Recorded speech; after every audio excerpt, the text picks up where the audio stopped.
What's up, everybody? This is NorbCam and Patrick over here. Hey, let's go, Hawk fans! Coming at you on Thursday Night Football. Your Seattle Seahawks versus the Los Angeles Rams. 2 3-1 teams fighting for NFC West dominance. This is a very important game, especially for the Seahawks, being that it's a home game for us. It is critical. We need to take this game to set the tone. All right, so I want to thank all of you guys for tuning in. This is just a little preview into what we expect to see for this game. What we need to do in order to get a win tonight. Pat, we'll start with you, man. What do you think? Welcome back from vacation, by the way. Thank you. Missed you. The Saints game. I think it's your fault that we lost. So now that you're back, I expect all things to be back to normal. Yes, and I hope so too. And I did miss you guys all, and I'm glad I wasn't here for the Saint game. I can say that with great affection. It might have been different if you were here, because based on the, what's that, butterfly effect? No, your presence would have caused a chain reaction in the environment that would have resulted in different movement on the field. It wouldn't have been a punt return for a touchdown, and Chris Carson wouldn't have fumbled the ball had you been sitting here. Not only that, but if I didn't hit that hawk on the drive home from that's right. Pat hit a bird, a hawk, on the drive home from his trip, which just set on the day of the game, which set the whole thing into complete It is my catastrophe. fault. I apologize. I'll practice better save skills, and I'll show up for home games, damn it. That's just the only way to make sure That's right. that doesn't happen again. Let's not have that happen again. All right, so keys to the game, Pat. What is it going to take for us to win this game tonight? Well, defensively, I think we need to play up. We got to force Goff, kind of like Tampa Bay did. We're going to take the run away, but we got to take away these short passes. The key thing for us, though, is the tackle. Because if we're going to give short passes, we got to tackle immediately. We cannot miss tackles. So the linebackers and corners are essential for this game. I just wish we play more man-to-man and less zone. I hope they do, too. Yeah. I like that as well. I think... And our defensive line... hands up and put some pressure on. I'm very impressed the potential this line has. I hope we get to the development sooner rather than later, because we're going to be awesome. Well, against the Cardinals, against a very mobile quarterback, we saw what the line could do. We got a pick six by Jadeveon Clowney, got some sacks, even on a fast quarterback like Kyler Murray.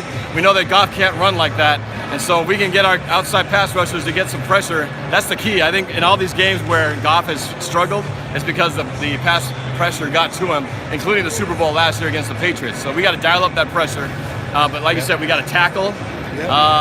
And I think on offense, we got to do sort of the same thing. Protect Wilson, get the ball out quick, and we got to keep Aaron Donald away from Russell Wilson, but more importantly, keep Aaron Donald away from Chris Carson and Rashad Penny. Get that running game going. So for a key for our offensive linemen, move your feet. Move your feet. Quit lunging. Don't lunge and grab. And Fetty, for the love of God, if someone's in front of you and they're going to blitz, don't double down. Block the guy in front of you. Yes. Please. Please, Fetty. Do not hold. Just hit the guy. Yeah. And also, every occasion we got to run. We got to challenge them deep. You know, they got Jason Peters who likes to gamble. Yes. Take advantage of his aggressiveness and burn him deep. Yep. We got the quarterback who can throw it, and we got the receivers that can catch it. So let's make them pay. I think tight ends have proven to be key to Russell Wilson's success so far. I think he'll continue to look at Will Dissly. Will Dissly is a guy I would imagine they're going to start keying on him. Yeah. And by doing so, that should open up some things underneath, because they've been kind of letting him go down the seams kind of uncontested. That means some linebackers are going to probably have to chase him out there, and that should open some stuff underneath, I would think, for slant routes for DK Metcalf and Lockett. Exactly. He can do the old block and brush off. In other words, hit the defensive end, make him think he's staying back to pass block, and kind of find a nice soft spot in the zone and beat an outlet there for Russell Wilson. That could be very advantageous for 5 or 6 yards every single time. Yes. Let's beat LA with what they do to us. Yes. And trash. Well, the big difference between, we've lost to the LA Rams 3 times in a row now. The last 2 are very close, within 1 score each time, so it's been always close. But the key to that has always been that Todd Gurley was always a major factor in their offense. And we have really not seen Gurley a factor like he used to be since about the middle to late part of last season. He's got that arthritic knee problem, which they finally, I think, have acknowledged that, and clearly he's not getting the touches that he'd been getting during the time when he was the MVP of the league and really causing fits for Seattle. So I'm hoping the fact that if they are not going to feed him the rock like they do, Todd Gurley was like Kamara was against us when we played the Saints. Yeah, but their other running back's pretty good too, though. So, but I think we cannot sleep on the running game, but I don't think it's going to be their primary attempt. They're going to try to do the run to set up the pass, not the pass to set up the run like they've done before. Right. And we got to watch out for what's his name, Cooper Kupp. Yep. Cooper Kupp is one of the best receivers probably in the NFL right now, tearing it up for sure with the Rams. And so he's one we've got to definitely know where he is at all times.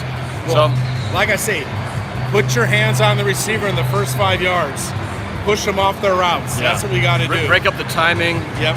They like those long developing routes that kind of take a while for them to get down the field. So if we can knock them off that pattern and then get the pressure in there, that should be enough to disrupt their passing game. So no, I agree. All right, so today, of course, besides the game, it's also a very special day in that in just a few minutes, we're going to have the induction of the late Paul Allen, the Seahawks owner, inducted into the Seahawks Ring of Honor. That's in about 10 minutes, I think. So we're going to bring that to you live here shortly. But any thoughts on the late owner, Paul Allen, Pat? Yeah, well, I think he's not only been essential to Seahawks, he's been essential to the economic development and the sports of the Northwest, from Oregon, Idaho, Washington. He's been a key factor. He's invested in his home. That's us. He's invested in our Seahawks. He kept us here. He did his part along with us helping him too. So it's a partnership, and without him, we may not be here today. That actually may be LA playing LA and Oakland or something like that. Right. Who knows? That's right. So we have to be thankful for him, not only from a football fan, but from an economic perspective and a technology perspective. Many things we appreciate today, we owe to this great man and his vision. Very well. So thank you very much. Very well put, Pat. And I remember, I don't know where you were when the news broke. I remember I was in London because we went around that time when we went to play the Oakland Raiders in London. And I was with my dad. We were in a movie theater, and I got a buzz on my phone, and suddenly a news flash saying that Paul Allen had passed away. I couldn't believe it. I was shocked. But we were in Oakland. I think it was right after we'd won the game when that happened. And so, I don't know. Do you remember where you were when you heard the news? Yeah, I was coming off my plane back from London. Yeah. That's right. I actually flew back a little bit early. early. You were a little early. I know we were together then. Yeah, so I flew back and I landed in the SeaTac, and one of the top news stories was Paul Allen. And I knew he had a tough fight, and it was sad. But it tells you that, hey, at some time it's going to happen. But be thankful for the moments we have. We should take advantage of them. And thank him for what he's done also.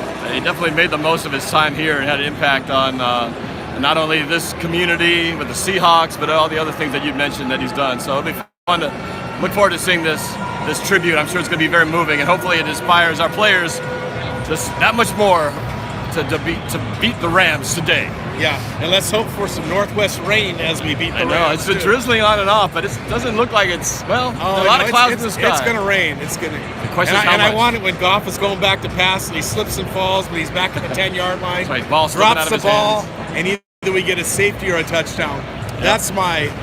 Let's hope it's going to happen for today's game prediction. All right. Yes, well, that sounds good. All right, so we're going to take a little break, and then when we get close to the start of the ceremony, we'll go live again here and bring it to you, because I don't know if they're showing it on TV or not. So we'll let you guys experience with us. I think it's an ESPN or something like that. It's Thursday Night Football, so go Hawks, everybody. All right, go Hawks. Let's get it done. We'll be back in just a few minutes.